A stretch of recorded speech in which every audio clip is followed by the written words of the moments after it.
Apakah jamur ini bisa dimakan? Dia tidak peduli. Yang penting perutnya kenyang. Apakah air sungai yang sangat kotor ini bisa diminum? Dia juga tidak peduli. Yang penting dahaganya hilang. Pria ini terkurung di sebuah pulau terpencil di tengah kota Seoul, Korsel.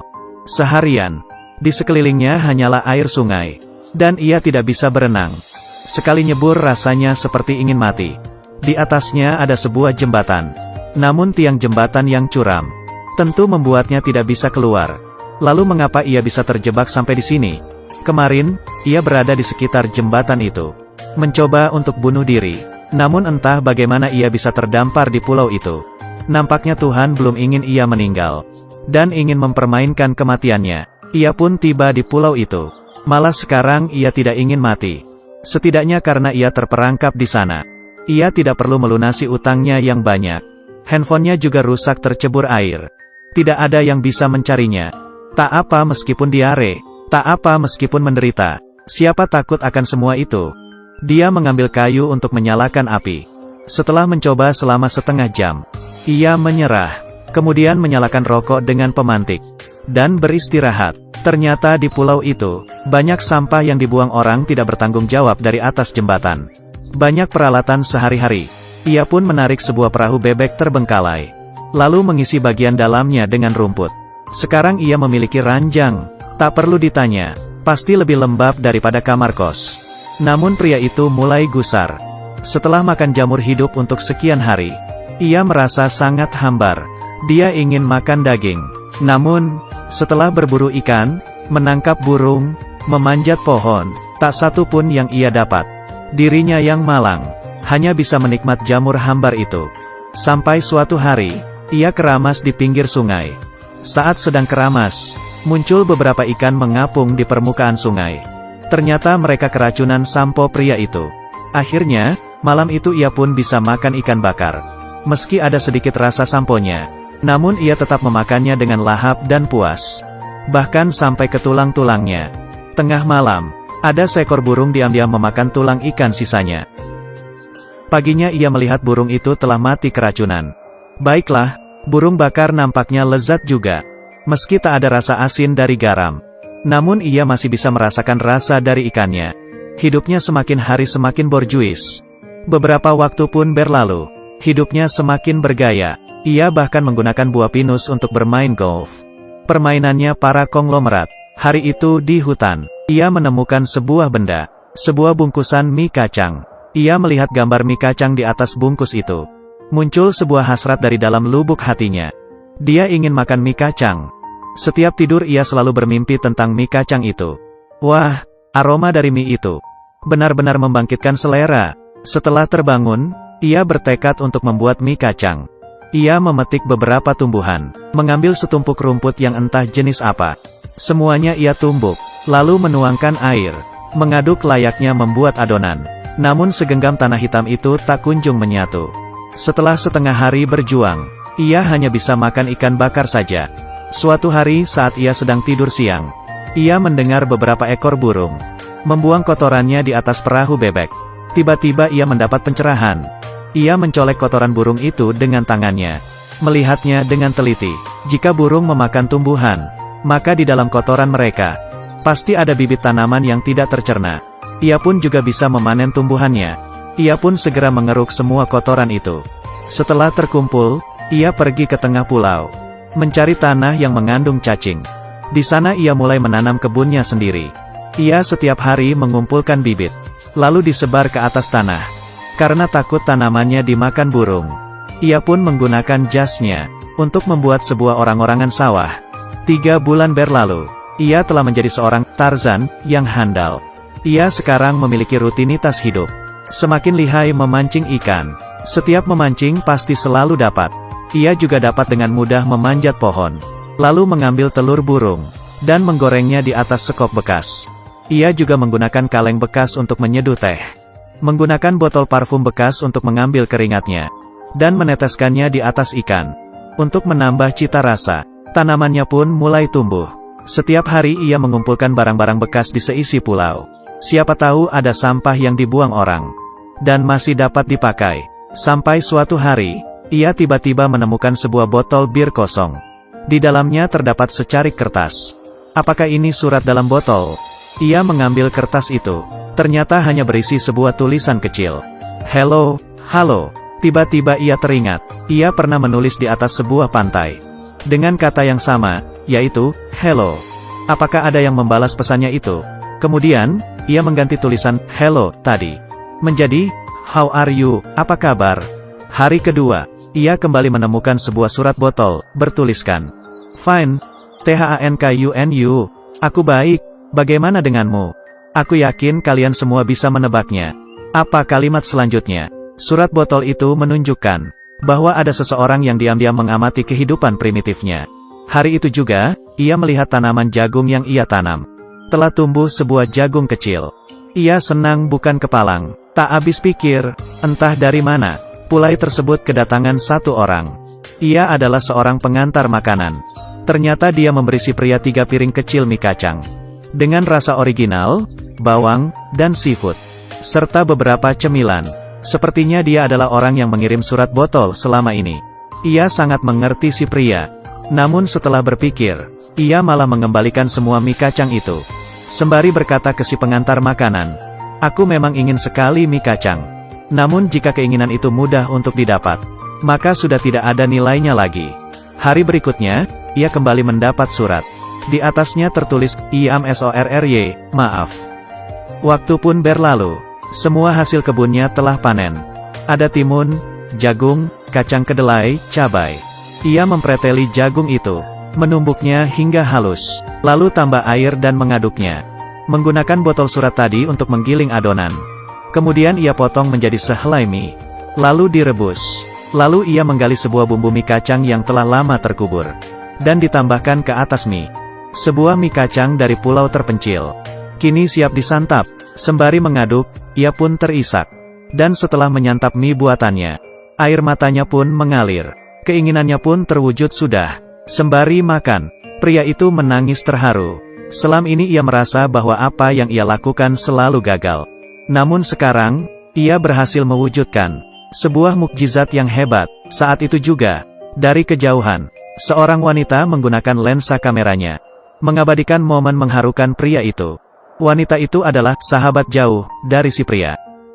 Dia sudah 3 tahun tidak keluar dari rumahnya. Kamarnya yang remang-remang, terisi penuh oleh sampah. Hidupnya benar-benar tidak lepas dari rumah. Ia bangun jam 8 pagi. Sarapan makanan kaleng dengan 172 kalori. Jalan 3000 langkah di depan dinding. Jam 9 buka komputer dan online. Jam 12 setelah ibunya keluar rumah. Lalu ia pergi mandi.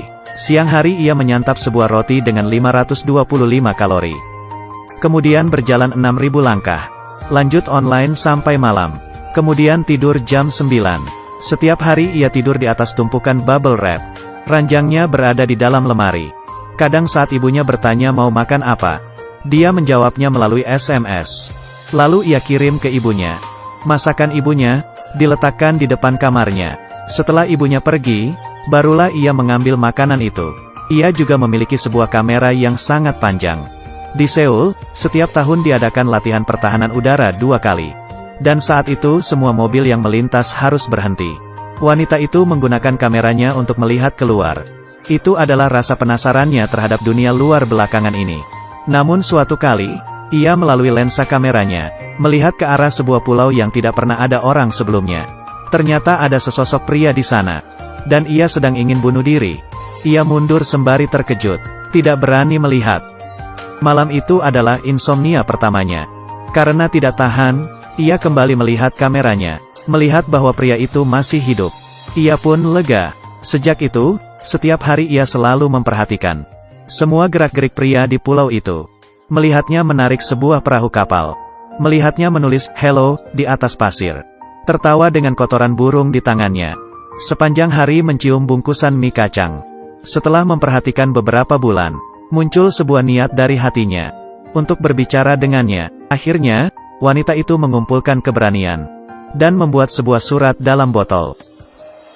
Di tengah malam, saat orang tuanya tertidur, ia diam-diam pergi ke atas jembatan, lalu membuang botol itu ke atas pulau.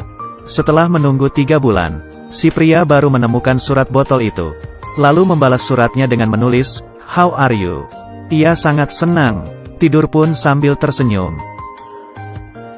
Keduanya mulai berkomunikasi dari jauh. Ia pun jadi lebih banyak menghabiskan waktu di luar. Melihat indahnya kehidupan. Karena mengetahui pria itu ingin makan mie kacang. Ia pun menelepon seorang kurir makanan. Untuk memberikannya mie kacang. Tak disangka ia malah menolaknya. Pesan yang dititipkan pria itu kepadanya berisi, mie kacang memang menjadi harapannya, tapi ia tidak enak hati untuk menerimanya. Wanita itu sudah lama tidak mendengar kata harapan. Keesokannya, setelah sekian lama ia pun keluar dari kamar dan berbicara kepada ibunya. Meminta ibunya untuk mengumpulkan beberapa bibit jagung.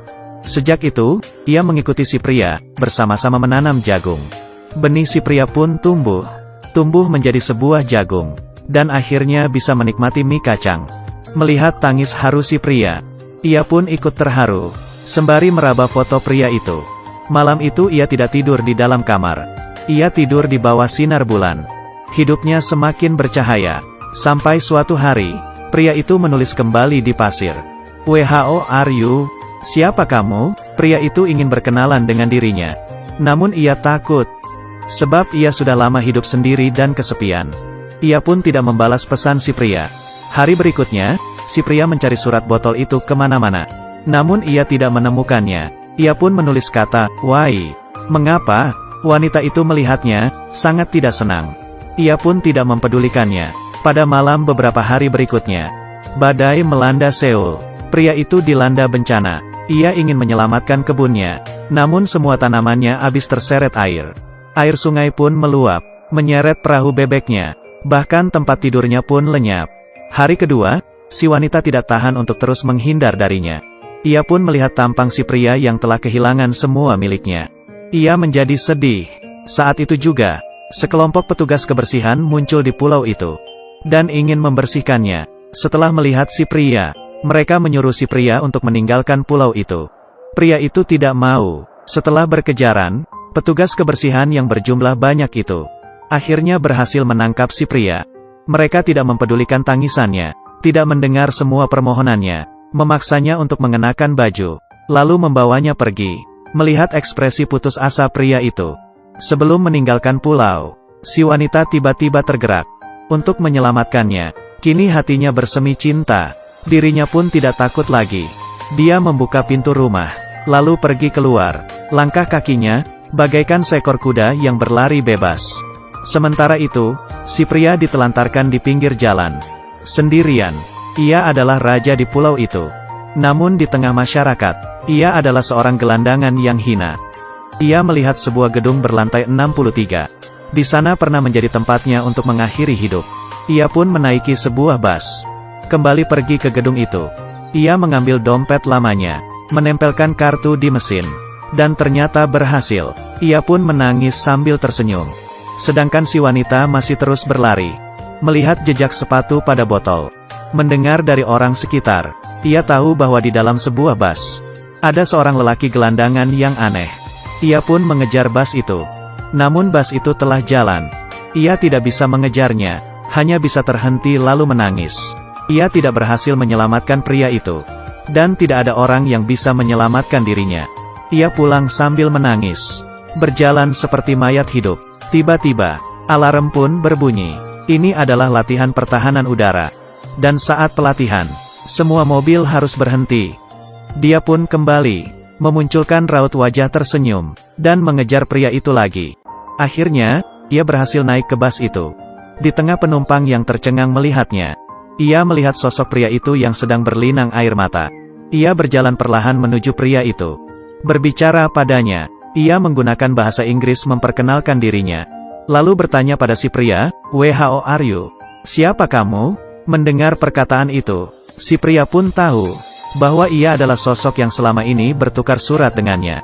Pria itu melihat wajah si wanita. Ia pun tersenyum. Setiap manusia memiliki sebuah pulau kecil di hatinya. Mungkin ada kalanya pulau itu terisi penuh oleh sampah.